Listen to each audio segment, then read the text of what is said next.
দৈনিক ২৫০ টাকা মজুরিতে কি হয়? নিশ্চিতভাবে জরুরি প্রশ্ন, কিন্তু যে চা বাগান বন্ধ সেখানে তো এই টাকাও মিলছে না।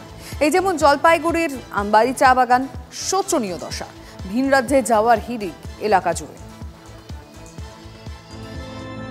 চিচিং পাক, চিচিং বন্ধ। চা বাগানে বছর ভরের গল্প এরকম, বন্ধ হয়, খোলে, কিছুদিন চলে, আবার বন্ধ হয়। এই যেমন জলপাইগুড়ি আমবাড়ি চা বাগান, জুলাইয়ের শুরুতেই ঝাঁপ বন্ধ হয়েছে।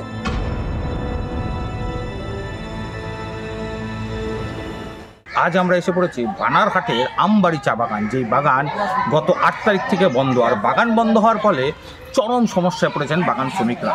এই বাগানে কাজ না থাকার ফলে বহু মেয়ে ভিন রাজ্যে পাড়ি দিয়েছে, এমনটাই বলছেন এই বাগানের শ্রমিকরা, এমনকি তাদের পরিবারের লোকেরা। कुछ लोगों का घर में फैमिली मेंबर जो है 5 है, तो मान लीजिए उसमें से कोई 3 बाहर है। कहाँ जा रहे हैं वो लोग काम कोई के लिए? बेंगलोर जा रहा है, कोई दिल्ली जा रहा है, कोई कहीं जा रहा है, लेडीज भी जा रही हैं यहाँ तक की।